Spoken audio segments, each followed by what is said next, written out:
আমাদের রাসূলের মাধ্যমে আমরা সেই তথ্য পেয়েছি, তাই না? আমাদের হজ ফ্লাইট মনে হয় বাংলাদেশ থেকে ফার্স্ট শুরু হয়েছে কিনা আমি জানি না। হয়েছে? ফ্লাইট একটা মনে হয় গেছে নাকি আমি জানি না কয়টা গেছে। আমাদের দেশে কিন্তু অনেক মানুষ, এই কথা কিন্তু মন দিয়ে শুনতে হবে, কথা মন দিয়ে শুনতে হবে। তোমরা যারা কথা বলবা তোমাদের পুরস্কার বাতিল হয়ে যাবে, তারপরে পাবা না। কিন্তু আল্লাহ কিন্তু দুষ্ট মানুষকে পছন্দ করে না। হ্যাঁ, এটা মনে রাখতে হবে, দুষ্টামি করা যাবে না। মন দিয়ে কথা শুনতে হবে। কি করতে হবে? তোমরা যারা স্টুডেন্ট আছো, ছাত্র যারা আছো, তোমরা মন দিয়ে কথাগুলো শুনবা। কেননা কারণ একদিন কিন্তু তোমাদেরকেও আমাদের পরে এই চেয়ারে বসতে হবে। কি করতে হবে? এই চেয়ারে বসে আলোচনা করতে হবে। এই আলোচনা শিখতে হবে, তোমাদেরকে বুঝতে হবে, শিখতে হবে, জানতে হবে। কারণ তোমরা যখন বড় হবা, তোমাদের প্রজন্ম, তোমাদের কালেও কিন্তু মানুষ আলোচনা শোনার জন্য ভালো আলেম খুঁজবে। তো তোমাদের মধ্য থেকে কেউ না কেউ আল্লাহ রাব্বুল আলামিন কবুল করে নেবে। তবে তোমরা, তোমাদের যদি কি থাকে, চেষ্টা থাকে, কি থাকে, চেষ্টা। আল্লাহ রাব্বুল আলামিন আমাদের নামাজ, আমাদের হজ, আমাদের জীবন, আমাদের মরণ, এটা কার জন্য? আল্লাহ রাব্বুল আলামিনের জন্য। এই তো আল্লাহ রাব্বুল আলামিন আল্লাহর হাবিবকে শিখিয়েছেন, আর আল্লাহর হাবিবের মাধ্যমে আমরা জানতে পেরেছি, ঠিক কি না?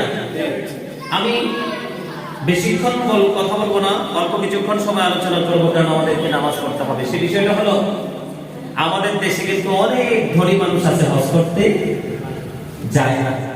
কি করে না? হজ করতে যায় না। আমাদের দেশে অনেক মানুষ আছে না? হজ মানে কি?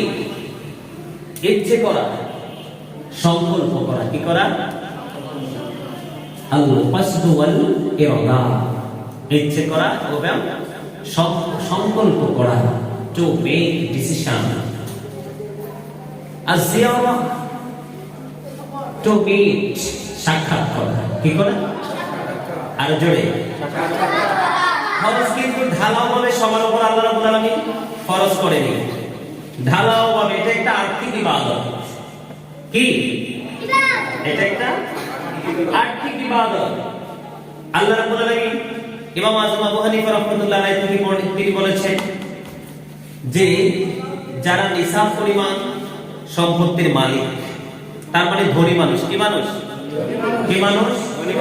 ধনী মানুষ, তাদের উপর হজ ফরজ। আল্লাহ রাসূল বলেছেন কারো হজ করার ক্ষমতা আছে। কি আছে? হজ করার ক্ষমতা আছে, টাকা পয়সা আছে, শারীরিক সক্ষমতাও আছে, যাওয়ার পথে কোনো বাধাও নেই। এই অবস্থায় যদি 5 বছর অতিবাহিত হয়ে যায়, কি হয়ে যায়? 5 বছর অতিবাহিত হয়ে যায়, সে একজন হতভাগা। জোরে জোরে নাউজুবিল্লাহ। সে কি? হতভাগা। হজ করার সামর্থ্য আছে, কিন্তু 1, 2, 3 করে করে কি করলো না, সে 5 বছর অতিবাহিত করে ফেললো। এখন তো বর্তমানে যে কন্ডিশন জারি করা হয়েছে, এখন যে কন্ডিশন হয়েছে, সে নিবন্ধন করার পরে কিন্তু সরকারিভাবে যদি যার নাম আসে, সে হজ করতে পারবে। আর আমাদের দেশের আরেকটা মানুষের অভ্যাস হলো কি, পাপ করতে করতে করতে করতে যখন বুড়া হয়, মনে করে যে হজে গেলে সব গুনাহ মাফ হয়ে যায়। আমাদের বিশেষ করে, আমি নিজে গেছি, আমি কিন্তু দেখে আসছি। আমাদের দেশে বিশেষ করে পৃথিবী হাজি সাহেবদের মধ্যে সবচেয়ে দুর্বল হাজি হচ্ছে বাংলাদেশে। দেখতেও সবচেয়ে ছোট ছোট মানুষ। মালয়েশিয়ার যারা আছে, ইন্দোনেশিয়ার যারা আছে, বাংলাদেশি যারা আছে, এরকম কিছু দেশের মানুষ ছোট ছোট, স্মল। আর অন্যান্য দেশের মানুষগুলো কিন্তু বিগ বিগ, অনেক বড় বড়। তো এর মধ্যে আমি দেখছি সবচেয়ে দুর্বল শুধু বাংলাদেশ থেকে যায় হজ করতে। অন্যান্য দেশ থেকে কিন্তু ইয়াং মেনরা হজ করতে আসে। কারণ হজ মানে কি? নির্দিষ্ট সময়ে নির্দিষ্ট কার্যাবলীর মাধ্যমে বাইতুল্লাহ জিয়ারত করার নামই হলো হজ। নির্দিষ্ট সময়ে নির্দিষ্ট স্থান জিয়ারত করার মাধ্যমে আমাদেরকে হজ সম্পন্ন করতে হবে। তো জিয়ারত করতে হলে কি করতে হবে? আমাদেরকে বিভিন্ন স্পট, বিভিন্ন জায়গা পরিদর্শন করতে হবে, বিভিন্ন জায়গায় যেতে হবে। তো এই যাওয়ার জন্য কিন্তু আমাদের শারীরিক শক্তির খুব বেশি প্রয়োজন আছে। আছে না নাই? তাহলে এই জন্য কি শক্তি যতদিন মানে সামর্থ্যবান মানুষের হজে যাওয়া উচিত, ঠিক না? আর এই ফরজ হজ করার আগে কয়েকবার ওমরা করা উচিত। কি করা উচিত? কয়েকবার ওমরা করা উচিত। আপনার মানুষ যখন ওমরা করে, এক ওমরা থেকে আরেক ওমরার মাঝখানে যে সময়টুকু, একটা ওমরা করলো তারপরে আরেকটা ওমরা, সেটা কি 1 বছর পরে হোক বা 2 বছর পরে হোক, একটা ওমরার পরে আরেকটা ওমরার মাঝখানে যে খালি জায়গা গ্যাপ সময় থাকে, এই গ্যাপ সময়ের সব গুনাহ কাফারা হয়ে যায়। এই একটা ওমরা থেকে আরেকটা ওমরার মাঝখানে পাপ গুনাহগুলি মাফের জন্য কি হয়ে যায়? মাধ্যম হয়ে যায়। তাহলে আমাদেরকে আগে কয়েকবার কি করা উচিত? আগে কয়েকবার ওমরা করা উচিত। আর কারণ আগে মানুষ যখন ওমরা করতে যাবে, বিভিন্ন স্থান পরিদর্শন করবে, জিয়ারা করবে, তখন আস্তে আস্তে করে সে রাস্তাঘাট সবকিছু সম্পর্কে তার মধ্যে একটা কি আসবে, মানে দক্ষতা আসবে। তখন সে যখন হজ করতে যাবে, তার উপর হজ ফরজ হয়ে যাবে, হজ করতে যাবে, তখনই কিন্তু কি করতে হবে? যখন সে ফরজ, তার উপর হজ ফরজ হয়ে যাবে, তখন সে কি করবে? হজ করতে পারবে। তখন ফরজ হজটা আদায় করতে তার জন্য কোনো ধরনের কোনো অসুবিধা, কোনো বিঘ্ন ঘটবে না।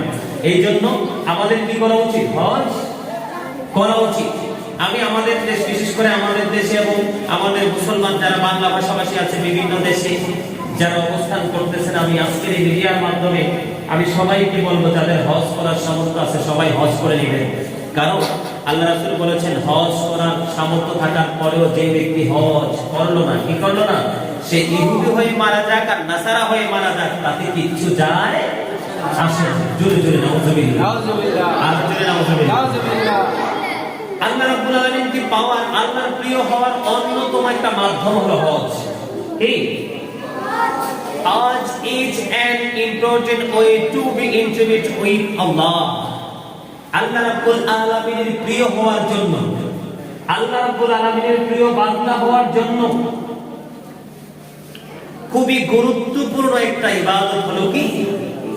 হজ। আর এই হজের মাধ্যমে আল্লাহ রাব্বুল আলামিনকে পাওয়া, আল্লাহর প্রিয় হওয়া যাবে। আল্লাহ রাব্বুল আলামিনের প্রিয় হওয়ার অন্যতম একটা মাধ্যম হলো কি? কথা বলেন। আল্লাহ রাব্বুল আলামিনের প্রিয় হওয়ার অন্যতম গুরুত্বপূর্ণ একটা মাধ্যম হলো কি? হজ। এই জন্য হজের মতো গুরুত্বপূর্ণ একটা আমলকে আমরা কখনোই ছোট করে দেখার কোনো সুযোগ নেই, ঠিক কিনা বলেন? আল্লাহ রাব্বুল আলামিন যেন আমাদের সবাইকে, যারা প্রভাবশালী হয়েছে, আমরা যারা ধনী হয়েছি, আল্লাহ রাব্বুল আলামিন আমাদেরকে কি দিয়েছেন? আর্থিক সক্ষমতা দিয়েছেন, আর্থিক সচ্ছলতা দিয়েছেন। আমি ধনী মানুষদেরকে, যুবক যুবতীদেরকে বলবো, আমরা বিলম্ব না করে আমরা হজ করব। আর এই হজের মাধ্যমে আমরা আল্লাহ রাব্বুল আলামিনের প্রিয় বান্দা অথবা বান্দি হিসেবে আমরা গ্রহণযোগ্য হতে পারব।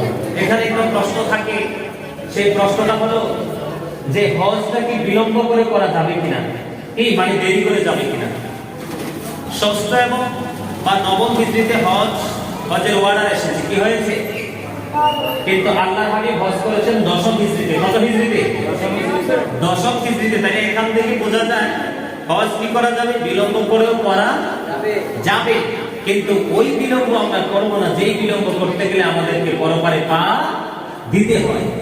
পরপারে কি করতে হয়? পা দিতে হয়। আমার কথা কি বুঝতেছেন? এটা কি বোঝা উচিত কিনা? এটা জানা দরকার কিনা? আমরা যখন আর্থিকভাবে সচ্ছল হব, শারীরিকভাবে আমাদের সক্ষমতা আছে, শারীরিক সক্ষমতা আছে, চলার পথে আমাদের কোনো দিনেই বাধাও নেই, আমাদের দৃষ্টি শক্তিও আছে, সব দিক দিয়ে আমরা স্বয়ং সম্পূর্ণ, তাহলে আমরা যে যে দেশে আছি সেই দেশ থেকে আমরা এই জিয়ারাতের উদ্দেশ্যে, হজের উদ্দেশ্যে আমাদের রওনা হওয়া কি? আমরা মুমিন হিসাবে, মুসলমান হিসাবে আমাদের যেহেতু একদিন পৃথিবী ছেড়ে চলে যেতে হবে, সেই দিন যেহেতু আমাদেরকে পরিপূর্ণ হিসাব আল্লাহর দরবারে দিতে হবে, সেই জন্য আমাদেরকে গুরুত্ব দিয়ে আমাদেরকে হজের মতো একটা গুরুত্বপূর্ণ ইবাদত সম্পন্ন করা উচিত। আল্লাহ রাব্বুল আলামিন যেন আমাদেরকে হজটাকে পরিপূর্ণভাবে আদায় করার তৌফিক দান করে। সকলে বলুন আমিন। আমিন।